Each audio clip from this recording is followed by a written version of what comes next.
近寄るな害虫め。戻ってきてくれ。試合開始。割り巻きスペシャル使い分け。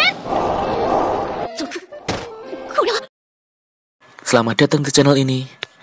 Kali ini aku akan meneruskan part ketiga dari anime Slime Tausite 309. Bagaimanakah kelanjutan dari petualangan Azusa di dunia isekai bersama teman-temannya? Mari kita mulai.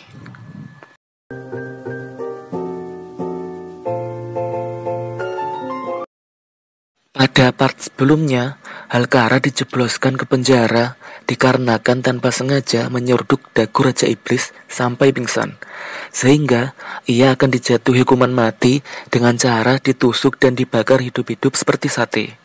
Sedangkan teman-temannya pun dikurung di suatu ruangan hingga hari eksekusi Halkara tiba. Sebelum dikurung, Belzebub memberitahukan bahwa satu-satunya cara untuk menghentikan hukuman Halkara adalah dengan cara menyadarkan Raja Iblis sebelum hari eksekusi Halkara. Azusa pun mempunyai ide untuk membuat obat agar Raja Iblis bisa cepat sadarkan diri.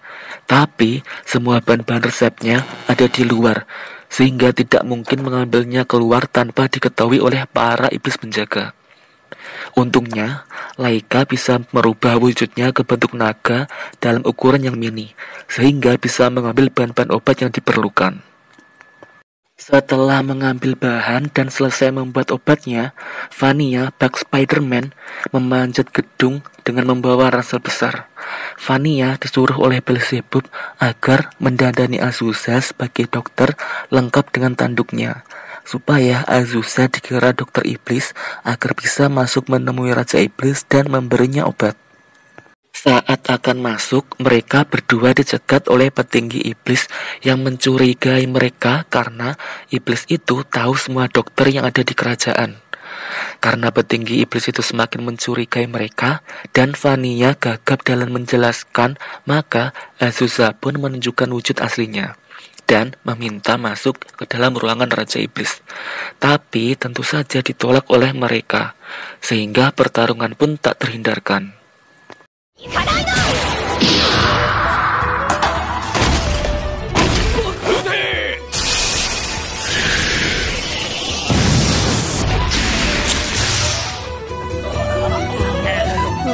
Setelah dengan mudahnya mengalahkan bawahan Raja Iblis, Azusa masuk ke tempat tidurnya dan mencoba meminumkan obat itu ke Raja Iblis. Namun, belum sampai masuk ke mulut, Raja Iblis tiba-tiba terbangun karena nalurinya mengatakan ada penjahat yang mendekat dan mengira ramuan hijau yang dibawa Azusa adalah racun. Tentu saja Azusa menyangkal hal tersebut. Tapi Raja Iblis mengatakan kalau ingin membuktikannya dirinya tidak bersalah, maka Azusa harus mau baiwan dengan Raja Iblis. Kalau Azusa menang dan tidak membunuh Raja Iblis, berarti ia memang tidak ada niatan jahat kepadanya. Tapi kalau Azusa kalah, ia akan dibunuh dan dicap sebagai penjahat yang ingin meracuni Raja Iblis. Dan pertarungan pun dimulai.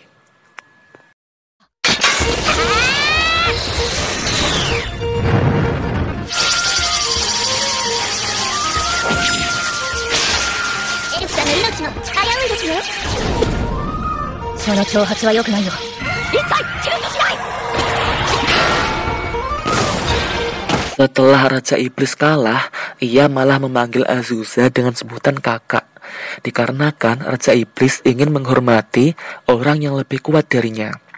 Dan ternyata sifat Raja Iblis masih ada kekanak-kanakannya, ingin dielus-elus seperti kucing kepada majikannya. Setelah itu, Azusa meminta kepada Raja Iblis untuk membebaskan Halkara dari hukumannya. Langsung saat itu juga, Raja Iblis memerintahkan kepada bawahannya untuk membebaskan Halkara, juga memperlakukan Azusa dan teman-temannya dengan baik. Besoknya, acara penghargaan pun digelar. Azusa mendapatkan penghargaan perdamaian karena telah menghentikan konflik antara naga merah dan naga biru. Laika pun disuruh naik sebagai perwakilan naga merah. Begitu pula dengan perwakilan naga biru, yang ternyata Flatorti ada di sana. Setelah Raja Iblis menyerahkan medali kepada mereka, Flatorte berniat untuk langsung pergi, tapi dicegah oleh Raja Iblis. Raja Iblis meminta agar Azusa mengelus-ngelus tanduk Flatorte. Dalam adat naga biru, ketika ada yang memegang tanduk mereka, mereka akan tunduk sepenuhnya kepada orang tersebut, seperti bawahan dan majikan. Begitulah acara penghargaan pun selesai digelar. Ketika Azusa dan teman-temannya pulang meninggalkan kerajaan iblis, Flatorte ternyata mengikuti mereka. Ia bilang bahwa setelah Azusa memegang tanduknya, maka ia bersumpah tunduk padanya dan tidak akan meninggalkan majikannya itu, dan akan pulang bersama ke rumah Azusa. Tentu Laika tidak setuju dengan itu, tapi ada naga biru mengatakan kalau meninggalkan majikan mereka, maka mereka dituntut untuk bunuh diri. Jadi Flatorte memutuskan akan mengikuti kemanapun Azusa pergi dan melindunginya. Dan begitulah mereka mendapatkan satu tambahan anggota keluarga baru lagi. Di pagi hari yang cerah, keributan ditimbulkan dari dua naga yang tinggal di rumah itu. Mereka meributkan kue mana yang paling enak. Sejak Flatorte datang ke rumah itu, selalu saja terjadi keributan. Tapi dikarenakan tidak boleh adu jotos sebab perjanjian perdamaian, maka mereka memutuskan untuk adu membuat kue terenak. Saat itu, Natali, mbak-mbak kasir serikat petualang, mengunjungi rumah Azusa dan memberikannya misi untuk membasmi babi hutan ganas, di mana misi tersebut tidak bisa diselesaikan oleh petualang di desa. Laika dan Flatorte pun semangat untuk menangkap babi-babi itu, dikarenakan mereka berdua adalah naga yang sudah lama tidak memakan daging. Saat tiba di hutan, mereka mencari-cari keberadaan para babi dan menemukan mereka berada di pinggiran sungai. Setelah itu, mereka gelut untuk menaklukkan mereka. Saat selesai membasmi para babi, Belzebub dan pelayannya datang ikut bergabung dalam pesta daging tersebut.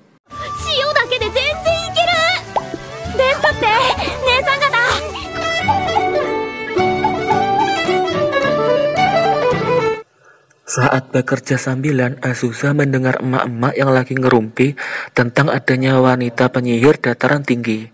Ia curiga bahwa ada yang menyamar sebagai dirinya, sehingga mengajak teman-temannya untuk berpencar mencari orang tersebut. Azusa dan Laika memulainya dengan masuk ke sebuah bar guna mencari informasi orang tersebut. Ternyata bar tersebut dalam pelayanannya menerapkan metode yang sama dengan Karen Zinner, yaitu bartender yang memaki-maki para pelanggannya.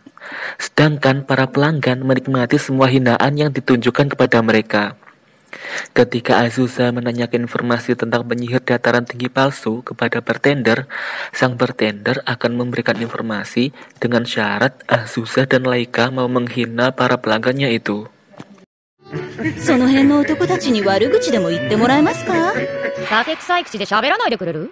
耳が腐るから。ちょっと笑ってくれよ。なんで私に命令してんの？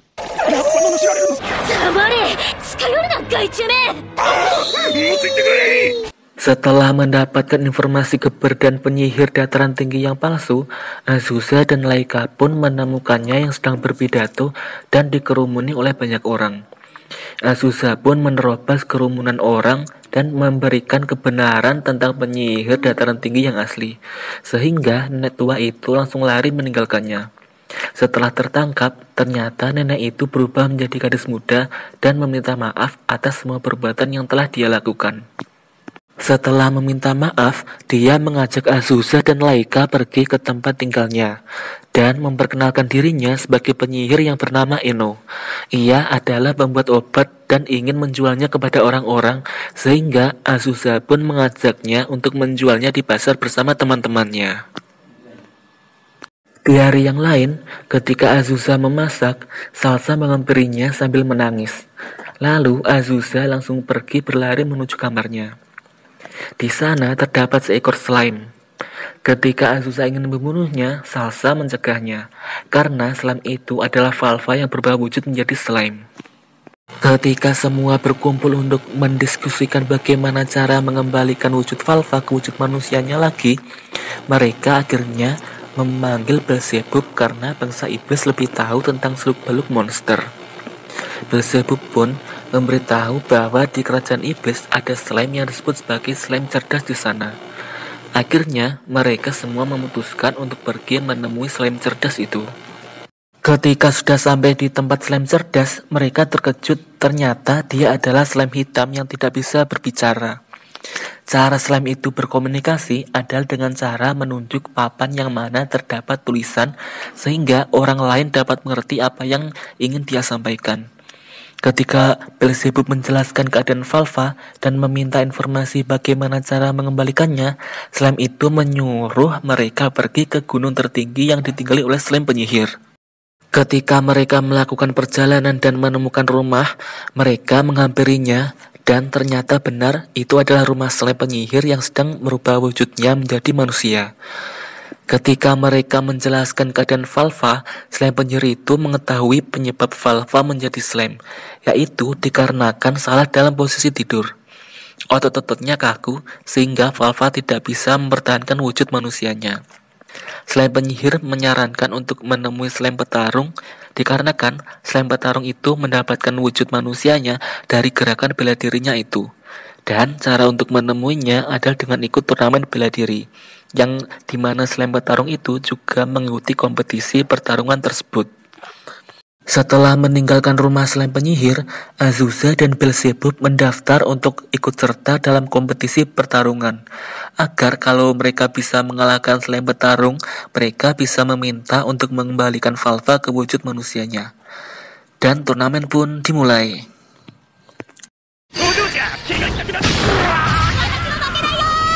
勝者あずさ選手俺が鍛え上げたどんなものでも弾き返す鋼の Ketika semifinal, slime petarung dikalahkan oleh Beelzebub sehingga pertarungan final pun terjadi antara Azusa dan Beelzebub.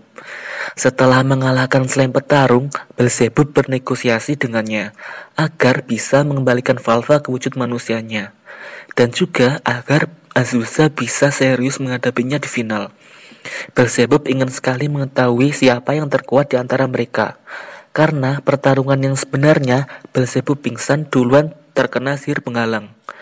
Dan akhirnya, P1 antara Azusa dan Beelzebub pun dimulai. 試合開始